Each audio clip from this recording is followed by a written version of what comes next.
Hi, I'm Marty Levinson. Welcome to the Northtown News Magazine. Hi, I'm Marty Levinson. Welcome to the Northtown News Magazine. Hi, I'm Marty Levinson, and you don't want me anywhere near your hair. Come on, baby, don't you wanna go? Come on, baby, don't you wanna go? Back to that lemon light city, sweet home Chicago. 224 446. Come on, baby, now get your business fixed. Come on, honey, don't you wanna go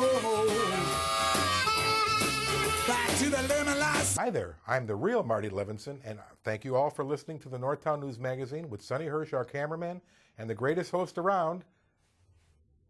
Thank you, Marty. Abby Myers, Northtown Neighborhood News Magazine, a presentation of Sonny Hirsch and myself. The elections are over, tra-la. CommunityPolicingCaps24.org. Hey, I don't have to plug Jewish Chicago anymore. We're not coming out again until October for the elections. So we're going to do some shows without people who are running for political office, thank God, over the next few months. And it is a pleasure to introduce you to somebody you've seen on the show before, an investment banker, Alvin Boutte. How are you? Well, Avi, and yourself? Good, thank you. Good, thank you.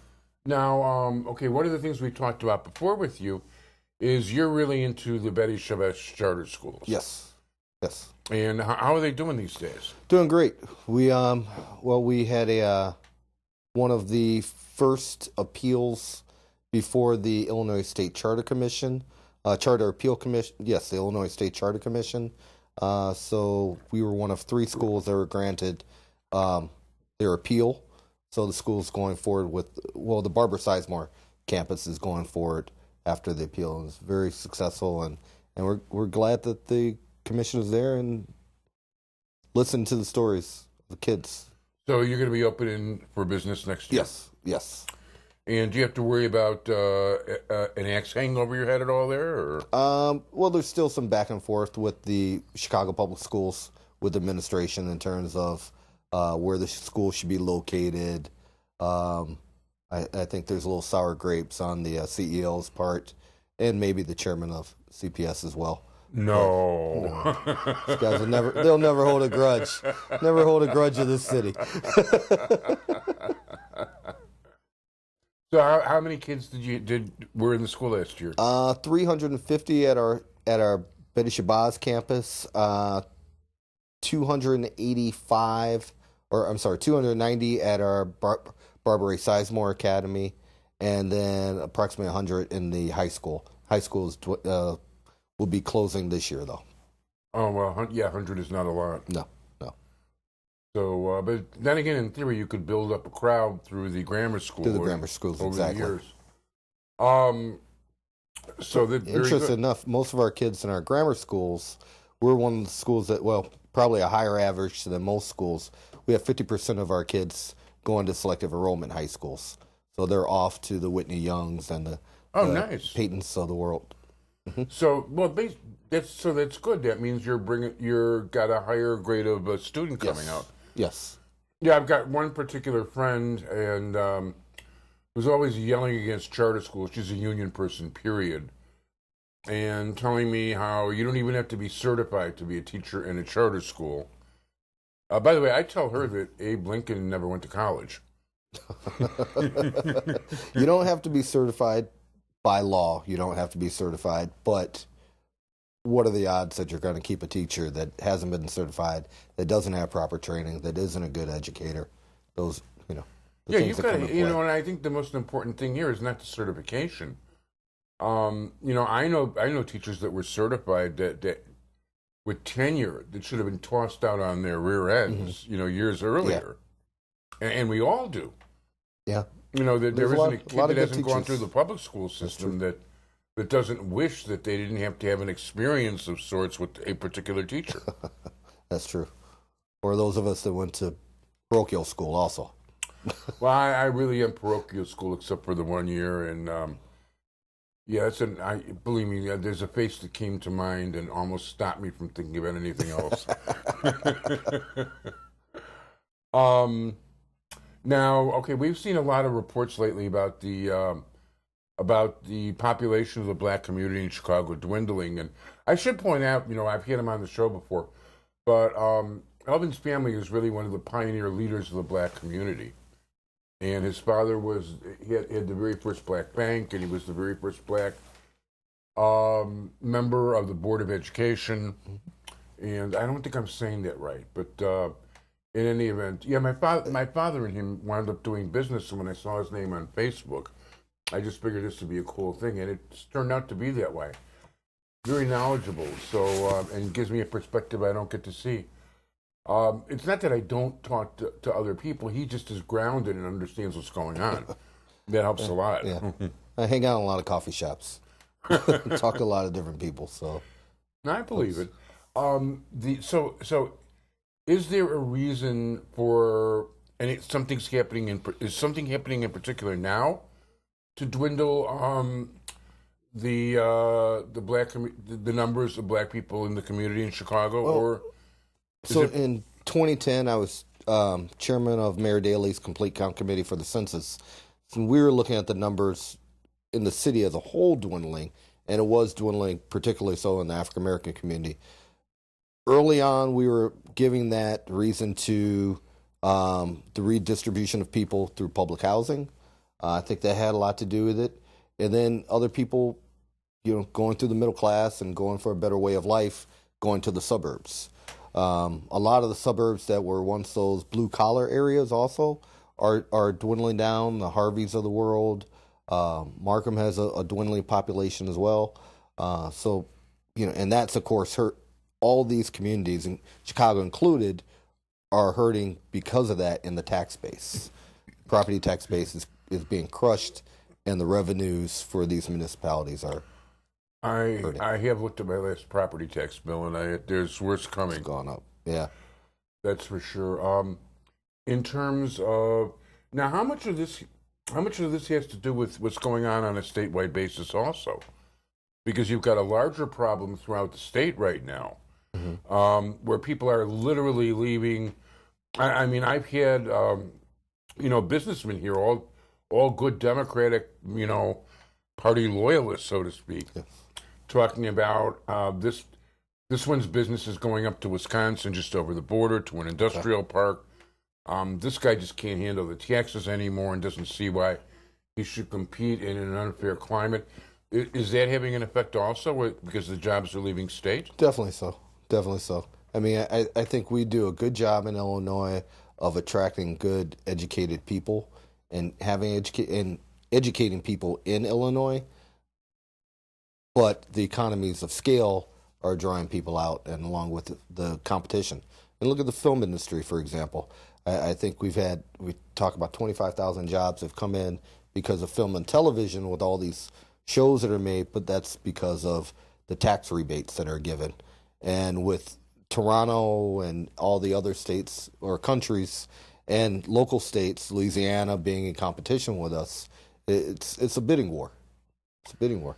Yeah, very much so. And yeah, it's a good thing that they name these shows things like Chicago Police or Chicago Fire, because it's an incentive to film it. Oh, I gotta tell you, if people who think that this information, I love when I really get to talk to like the Cook County Sheriff or the Cook County State's Attorney, and you guys blew it when it comes to Anita, by the way. But that's your problem, not mine. What reality is at what they do, or even the police, and what's portrayed on TV. Yeah. My new poster boy for this sort of thing. On Chicago, I don't know if it was Chicago PD or Chicago Fire, they reported that a tour bus was stranded. I must have been the fire show because I think the engine was starting to smoke. Sure. So that a tour bus of Chicago was stranded and in trouble on the 2700 block of West Roosevelt Road. Okay, now, most of you white folk never hit the south side. I do. Okay? I've got a bindery at 16th and Western. And when I went to that bindery, and it had been on the week before show, I made a point of taking Roosevelt Road to Sacramento, to go up Sacramento, to come up north here. Sure. Works out better than the expressway, by the way, if you're not familiar with. It's like a whole bunch of boulevards over there that really move. So, if you stop at 2700 to sightsee at 2700 West Roosevelt, it is for drugs, or for prostitution. I can't see, or maybe to just take a piss. I don't know. I can't.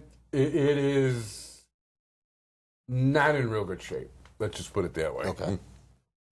So, there was a thing too when they were talking about the density in Englewood. I couldn't tell you about Englewood. But my mom grew up at 16th and Hamlin. Okay. In, I guess that's Douglas Park. Yes.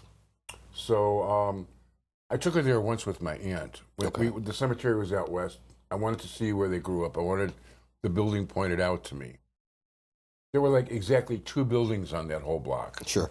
Yeah, that was an interesting thing. I noticed this political cycle when I'm going around and helping my friends with walking in precincts. We're walking through a poll sheet and like, where's this building? Where's that building? And all these buildings that were there 5 years ago when these addresses were added, or there was a last large cycle that people changed their voter registration, the properties are gone. Properties are gone. So I think that's something we're seeing all over through the urban areas of Chicago. Yeah, no, if a building becomes unusable after a certain point, and Yes. we had right in the neighborhood over here. There was a whole big to do because a block long building that had been Globe Glass, which at one time was a really famous location, not just from fixing car windows and window shields and things like that. But the guy ran with the Rat Pack, and he had really famous racehorses that ran against Secretariat and all that. Oh, nice. So they just tore the thing down. So I was able to speak to the real estate agent. And I went, what's going on here? Is somebody buying it? It's a big piece of property. I was kind of hoping a Walgreens or CVS would go there. Sure. So they just told me it's like, the building doesn't fit what specs are anymore for a building. Mm-hmm. You have all these environmental specifications also. And if you do want to rebuild somewhere, you've actually got to go at least 6 inches down into the ground. Okay. And dig out, because of all the years of lead emissions and coal burning in chimneys and things like that. Interesting. So wow, I didn't think I'd be surprising you with that one. But you've got to, because of all that, any new building, you've got to automatically figure as part of the cost is you're digging out at least 6 inches and paying to get it immediate because there aren't really places that'll just take it to dump it anymore. Sure. You're paying for it to be remediated. Okay. That's a whole nother dump site, or not dump site, landfill. New landfill expense. Yeah, so what would you, in our last couple of minutes, what would you like to see go on in Chicago? I guess this is a interesting time. I mean, with the, pressures being put on, political pressures that the mayor is under, political pressures that our new state's attorney is going to be under. Be interested to see what does happen. I don't know. Someone's asking me where is the political landscape today, and I was like, I don't think anybody knows. I think everybody's looking to feel their way out. Fortunately, there were a lot of judges that did not win elections that were appointed over the last year. I think that's going to have an interesting dynamic in terms of who people latch on to in terms of things happening here. There's about to be 13 more, by the way. Okay. There's something called the associate judge list, Yes. and they look at the vacancies. So 26 are nominated for 13 positions. Hey, my judicial friends, you should have nominated Michael Strom, please. But that's another story. He's a really good guy. He happens to be Judge Timothy Evans' chief assistant down at 26th and... Well, not just there, but like the whole countywide system. Sure. He's a good man. Nice. So, but no, that'll. There's definitely a lot of things going on. I want to thank you very much for being here, Alvin Boutte, today. Thank you very much. I know people can check you out on Facebook if they want. Yes, sis. And that's how Boutte is Boutte. 2 T's? 2 T's and an E. Do I have it spelled right in the credits? Yes, you do. Yay! Well, I want to thank you very much, and I look forward to having you back again so you can fill us in about more developments. Great. Thank you. Thank you very much.